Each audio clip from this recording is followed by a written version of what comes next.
Yom Tov Kalfon, bonjour Boker Tov. Boker Tov Daniel. Alors effectivement, comme je le disais, l'actualité est dominée par ce développement, le rapatriement du corps du sergent-chef Zecharia Baumel et son inhumation ce soir au Mont Herzl à Jérusalem.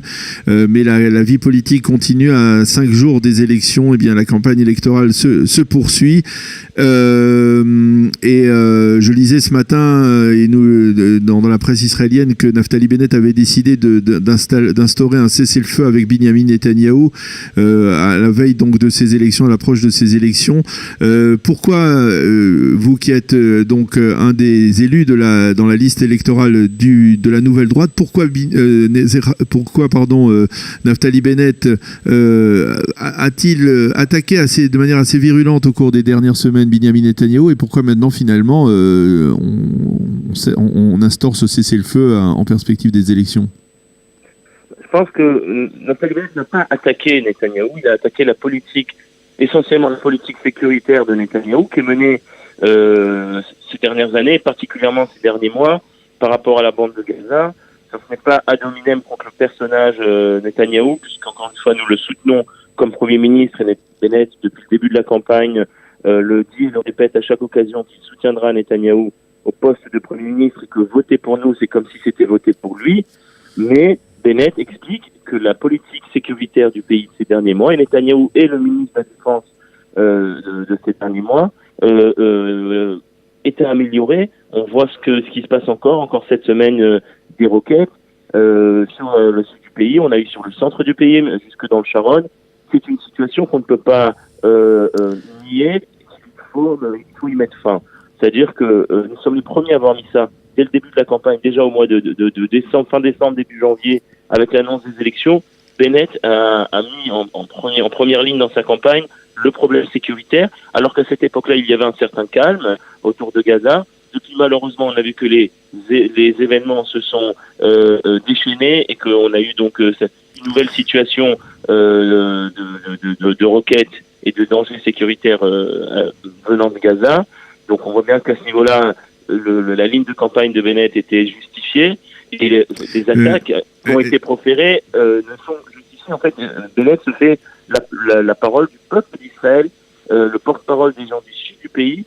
Encore une fois, c'est pas contre la personne Netanyahou, mais contre sa politique sécuritaire qui est influencée, il faut dire aussi, par l'état-major, par une certaine vision qu'il y a ces dernières années dans l'armée, qui est une vision où on ne veut plus aller au combat, on ne veut plus aller à l'offensive, on essaye d'éviter au maximum de vaincre l'ennemi. Bennett veut vaincre le Hamas. Enfin, ça, c'est pas contre Netanyahou, c'est contre le Hamas. Mais ça ne risque pas de se retourner finalement contre la droite israélienne sur le plan électoral? Non, je pense pas qu'une personne qui entend Bennett remettre en cause la politique sécuritaire va après voter pour Gantz ou Ya'alon, qui sont à l'origine en fait de ces problèmes. On sait que Gantz était le chef d'état-major de la dernière opération de Tzuk-Eitan, Ya'alon était le ministre de la Défense. Je pense que le public est assez intelligent et comprend que c'est pas Gantz et Ya'alon qui vont régler le problème sécuritaire, alors qu'ils en sont malheureusement aussi un peu à l'origine. Par contre, ça peut convaincre le public à voter Naftali Bennett. Quand on voit un ministre aussi déterminé, aussi engagé sur la question sécuritaire, qui en a fait, comme je dis, sa ligne de campagne dès le début, envers et contre tout, j'ai envie de dire, et on voit bien que les événements n'ont fait que prouver qu'il avait raison. Je pense que la seule chose que ça peut faire, c'est pousser les gens à voter pour la nouvelle droite. Alors, les sondages pour l'instant ne sont pas particulièrement optimistes pour la nouvelle droite. En tout cas, les derniers sondages parlent de 5 mandats, tournent autour des 5 mandats. C'est tout juste à peine un peu plus que le seuil d'éligibilité. Vous n'êtes pas vous-même un peu déçu de cette situation? Parce que, tant sur le plan personnel que sur le plan de votre formation, sur le plan personnel, parce que ça ne vous fait pas rentrer à la Knesset, même avec la fameuse loi norvégienne dont nous avions parlé, et sur le plan, on va dire, du parti, on pourrait tenter de dire tout ça pour ça, c'est-à-dire pourquoi Naftali Bennett a provoqué un éclatement de la droite nationaliste religieuse pour se retrouver dans un parti, à la tête d'un parti qui n'a que 5 mandats. C'est bien loin de ses aspirations d'être ministre de la Défense et puis Premier ministre par la suite. Alors, premièrement, il y a eu un sondage il y a 2-3 jours où ils ont placé à 7 mandats, 2 sondages à 7 mandats. Donc, on varie plutôt Il y a aussi les sondages que nous avons partis varient plutôt autour de 7. Il y a aussi des sondages à 5, c'est vrai, vous avez raison. Donc on est entre 5 et 7. On était à l'origine, durant la majeure partie de la campagne, jusqu'à, et je vais en parler, jusqu'au phénomène Zeut et Feiglin, on tournait entre 7 et 9 durant la grande majorité de la campagne. Ces 2-3 dernières semaines, oui, il y a une baisse dans les sondages qui est liée au fait qu'une grande partie de nos électeurs, notamment les électeurs jeunes, les électeurs du sionisme religieux, les électeurs de la droite, ont été embaumés par un populiste mégalomane qui est Moshe Feiglin, qui leur vend du rêve. Et oui, clairement, il y a 2 mandats qui sont passés de la nouvelle droite vers Zeut de Feiglin.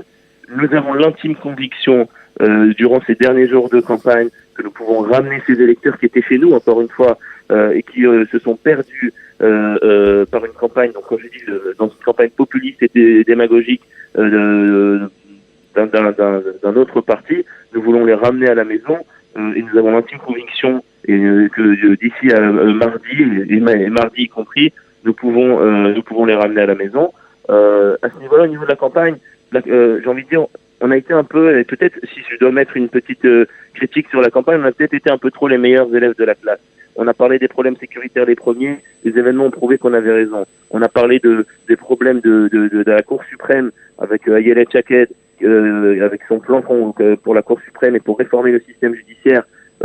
Pareil, on en parlait déjà au mois de décembre, au mois de janvier. Puis après, il y a eu l'affaire Ben Ali et la Cour suprême qui a annulé un candidat de droite, mais a laissé le parti Balad anti-israélien se présenter. C'est-à-dire qu'à chaque fois, on a été des précurseurs des sujets de campagne qui ont intéressé le public, mais peut-être le fait qu'on était à chaque fois des précurseurs, peut-être que ça nous a rendu un peu moins intéressants parce que nous en avions déjà parlé à chaque fois. Mais ça, encore une fois, c'est souvent le cas j'ai envie de dire, on va dire des politiciens qui sont les plus sérieux, qui mettent les vrais sujets sur la table et qui ne vendent pas du rêve aux gens. Vous savez, Naftali Bennett, j'en ai parlé il y a quelques jours. Comment ça se fait le phénomène Feiglin? Il dit, écoute, il m'a dit, je vais pas faire une vidéo où je vais vendre aux gens qui vont demain payer une voiture 50 000 shekels au lieu de 100 000 shekels, ou qui vont avoir une maison à 800 000 shekels au lieu d'1,5 million, comme l'a fait Feiglin dans une de ses vidéos. Il dit, moi, je suis un politicien responsable, j'ai un avenir politique devant moi, je vais pas vendre du rêve aux gens, je vais pas faire de la démagogie et du populisme de bas étage. Et c'est ça toute la différence, j'ai envie de dire, mais je vous dis la vérité, je pense que les électeurs, en fin de compte, et je l'espère en tout cas, le jour des élections, vont en fin de compte bien réfléchir et vont se dire, on a des dirigeants sérieux qui ont fait leurs preuves, tels que Benahed Shaked et la liste, qui est une liste de grande qualité, et j'ai l'intime conviction que le peuple d'Israël saura, en fin de compte, le meilleur sondage, c'est celui des urnes, et j'espère que mardi, nous aurons une belle surprise à ce niveau-là. Alors, vous êtes dans le cadre de la Nouvelle Droite, le représentant francophone, affirmé donc de cette liste électorale. Pardon. On a le sentiment, j'aimerais bien vous demander comment vous avez perçu le public francophone ces dernières semaines. Est-ce que vous le sentez mobilisé? Est-ce que vous le sentez en phase avec vous et avec les messages que vous lui faites passer? Globalement, oui. Franchement, on a mené une très très très belle campagne. Depuis un mois et demi, j'ai été à la rencontre des francophones de tout le pays, de Eilat à Haïfa, en passant par Jérusalem, Tel Aviv, Ashdod, Netanya, toutes les villes où il y a une grande population francophone. Nous avons fait des dizaines de Rougé Baïd, de Shabbatot, dans les synagogues. On a vraiment été partout. On a une très très belle communauté francophone en Israël. Vraiment des gens de grande qualité. J'ai rencontré des centaines, voire je pourrais dire des milliers de francophones ces dernières semaines. Et ce que on a pris aussi avec nous Ayelet Shaked, qui est partie elle-même rencontrer les francophones soir après soir avec moi aux 4 coins du pays. Et pareil, on n'a jamais eu une dirigeante politique de cette envergure mettre autant de temps, consacrer autant de temps à la population francophone, une ministre en exercice, chef de parti qui va à la rencontre. Naftali Bennett aussi a participé à une de nos soirées. Et je vous le dis, ça c'est vraiment aussi un phénomène qui je pense est très positif, qu'enfin des politiciens de haut niveau s'intéressent à notre public. Et au niveau du public francophone, je dis la vérité, les retours sont plutôt bons au niveau de la campagne. On a été sur tous les sujets, sur tous les fronts. Alors évidemment, il y a d'autres partis qui se sont aussi lancés dans la campagne, il y a d'autres partis qui ont essayé aussi de surfer sur la vague francophone, pareil, avec aussi un peu de populisme. Et c'est tant mieux, j'ai envie de dire. Quand je sais, je suis en Israël depuis 15 ans, j'ai eu l'occasion de faire plusieurs campagnes dans ce pays et plusieurs élections législatives. Je n'ai jamais vu une situation où les francophones ont intéressé autant les politiques israéliens, et je pense qu'aussi j'ai rarement vu une situation où les francophones se sont autant intéressés à la politique. Donc c'est une évolution qui est très positive.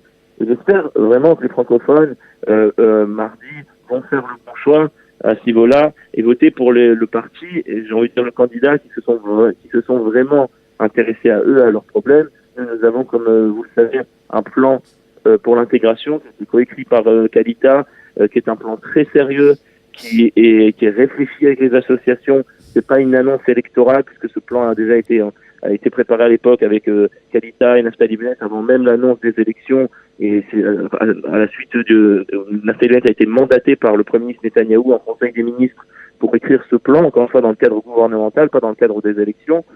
Donc c'est un vrai plan qui est très sérieux et qui, si Dieu veut, va changer la donne au niveau des Olim. Encore faut-il que, encore une fois, que les Olim francophones aussi montrent leur engagement, leur volonté de faire passer ce plan en votant en masse pour la nouvelle droite. Eh bien, Yom Tov Khalfon, merci beaucoup d'avoir répondu à nos questions. Merci beaucoup d'avoir été encore avec nous ce matin. Et on vous souhaite bien entendu beaucoup de chance et de réussite mardi prochain. On se retrouvera probablement très vite sur Studio Kalita pour commenter après les résultats de ces élections du 9 avril. Be'atzlacha donc dans votre mission. À bientôt. Merci beaucoup Daniel.